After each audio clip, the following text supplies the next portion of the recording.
Hey, this is Alpha 3 traveling to the Matterhorn with the LS5. Good to have you on my channel.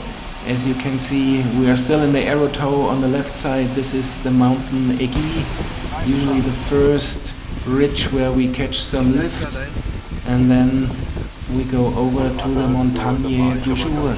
In this flight, actually, I want to explain a little bit where we traveled and how to get to the Matterhorn. I will show you some maps just to give you an idea where we are. I hope you enjoy the flight and I hope you want to follow me to the Matterhorn.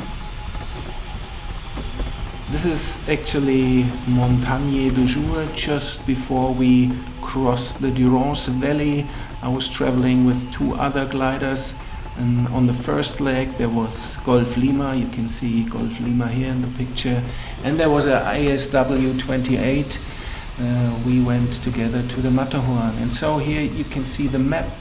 So you see Serres-Laverty on the left, and the first mountain is then Montagne du Jour.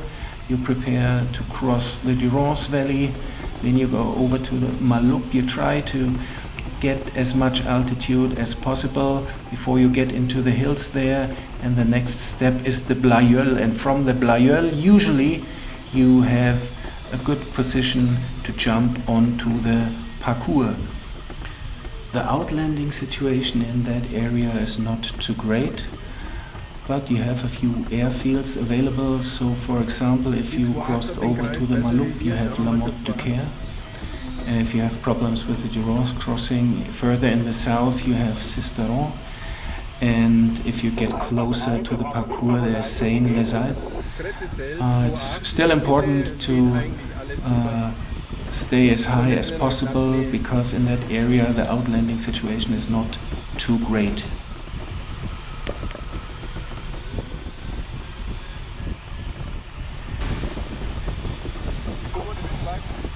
So here we crossed already the parcours and we are in the Col d'Alos area. We found a good lift there, and we decided to get as high as possible because you want to make sure that you arrive at the Chapeau des Gendarmes rather high in order to stay fast. You can see it on the map. This is the Chapeau des Gendarmes, and in between this is the Col d'Alos area, and you don't want to be too low at the Col d'Alos because the valley south of Col d'Alos has not many landing options. But if you are high enough and you can cross over to the Chapeau des Gendarmes, you have as a next airfield Barcelonnette available, and you have a very good option there. The next mountain usually is then Tête de Sigouret, and this is where we traveled along.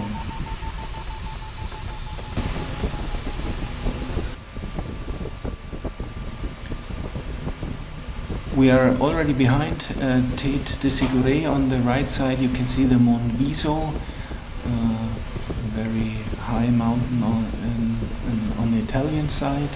We had a few clouds here, but we decided not to go too far to the east. We wanted to turn more to the north, and you see on 11 o'clock position the next mountain. This is the Roche Brune, and we went straight to the Roche Brune without circling. We just took these few cloud bits and then we went through the Roche Brune.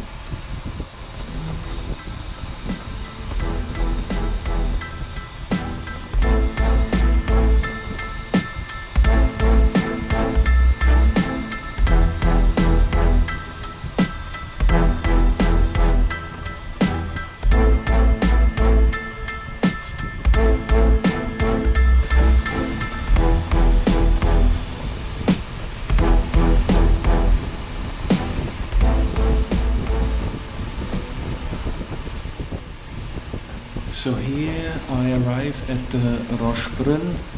still high enough. And if you look at the wind indicator, I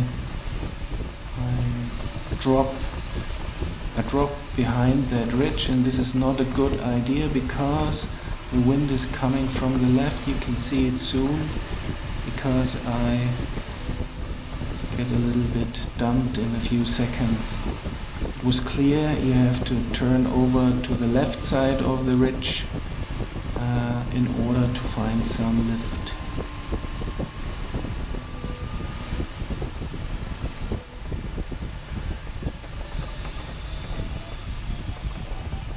There are quite a lot of gliders. There were many gliders in the Flarm, so we caught this one here.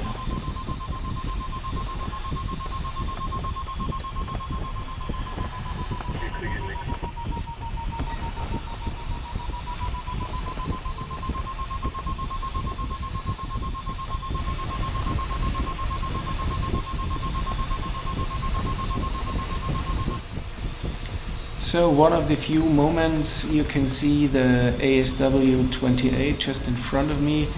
You can see the Susa Valley here. At the end of the Susa Valley further out is Turin. And you can see the clouds. This is the Convergence, usually on the Italian-French border. And we are at the moment at the Col de Sommier. Col de Etage is a bit further left. And the next step from here is usually Lac de Montcenis. And like always, I fly rather high in that area. We had already cloud base with about 4,200 meters, so that was quite comfortable at that day.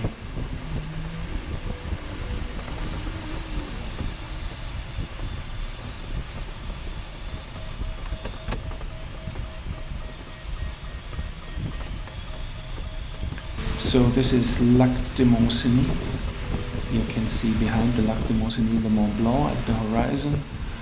And on the right side you see the Convergence line in direction of Grand Paradiso. And the little pyramid behind, far in the north, this is the Grivola.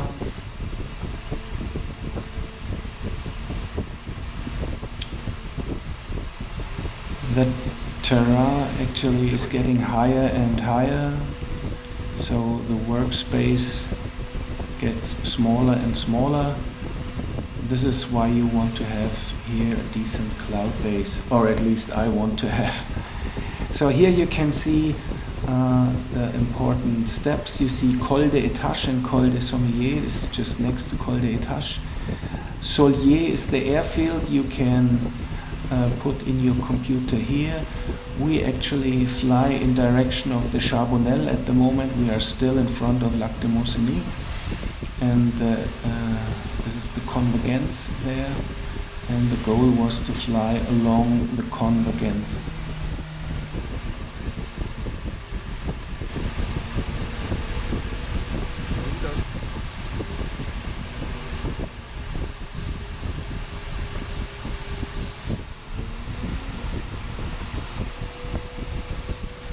There you can see the Mont Blanc coming up, getting a little bit bigger, and we were looking for some lift here before we moved on to the Convergence line.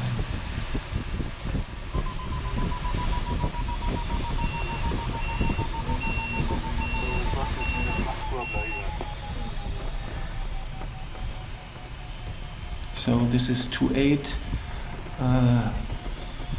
on the left here, one of the few moments.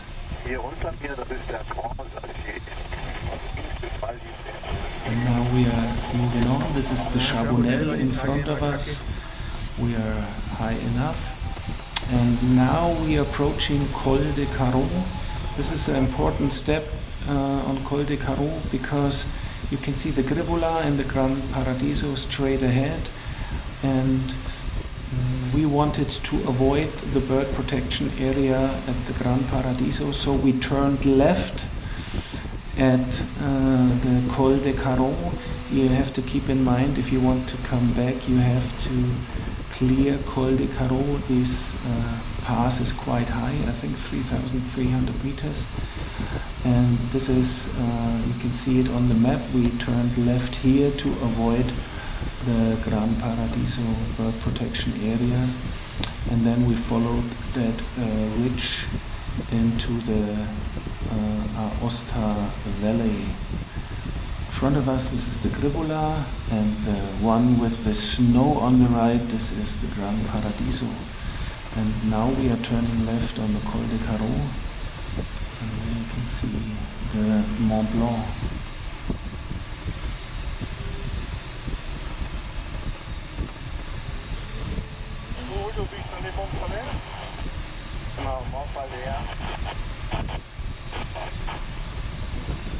Wie viel? 3.900 Meter und so 2,5 Meter steil.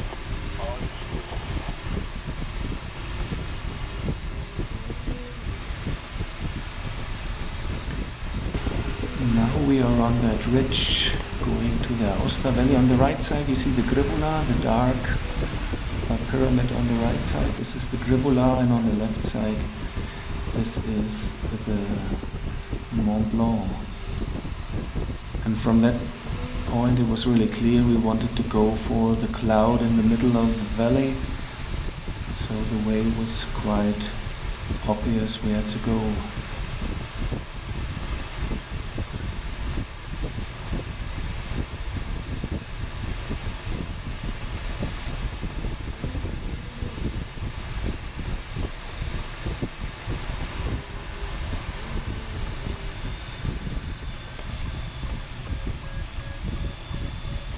Because we had a lot of altitude, a lot of workspace, this was a quite easy approach to the Aosta Valley, and it was also quite an easy crossing of the Aosta Valley. It's not always that easy, sometimes it can get a bit tricky here.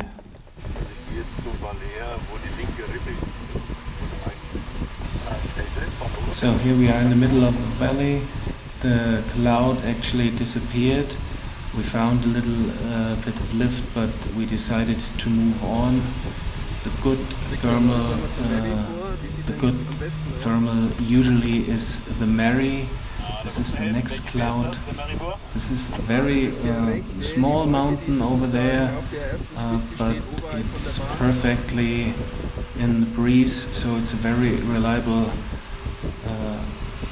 source of lift. You can see Aosta, you can see the runway, and we are approaching the Mary.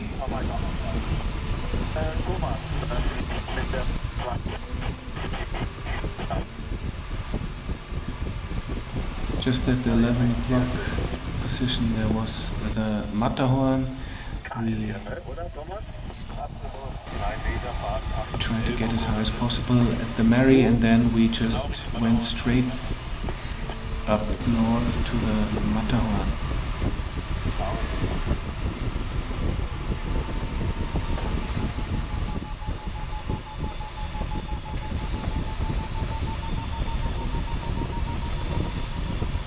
On that day there were lots of gliders, so it was not too hard to pick up a good line to the Matterhorn because there were so many gliders around.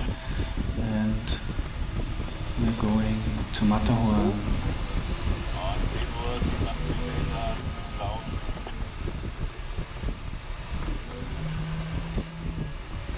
Ich würde jetzt direkt am Matterhorn vorbeigehen, die Basishöhe ist ja eh hier, oder? Ja, ja. Ik ben aan de zuidkant van Trampolinetal op 3,9. So in front of us this is Col de Frucken, or the Frucken Pass. Next, a bit further to the right, there's the Theodul Pass. If you come back from the valleys, you have to clear these passes in order to get back to the south. And now we're reaching the valleys. There you can see the Matter Valley and Zermatt. And now we are turning to the Monte Rosa Massif. This is Dufourspitze, Breithorn, Liskam. And the glider in front of us is Victor 9, the Arcus from Hamburg.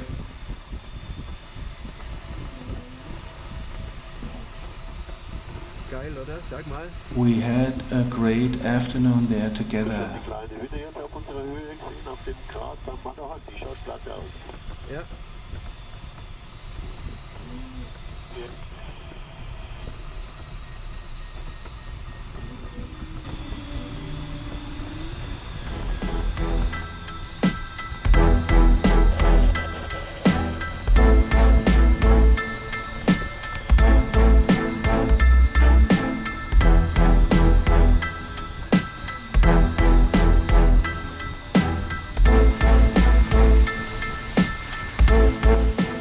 So this is the north face of the Matterhorn, one of the three great north faces of the Alps. Eiger, Matterhorn, North Face and the Grand Paradiso. If you want to know how we got back from here to Serres-la-Bâtie, then stay tuned. We had some great moments on the way back as well. I hope you enjoyed the film and I hope to have you back on the channel. And thanks for watching.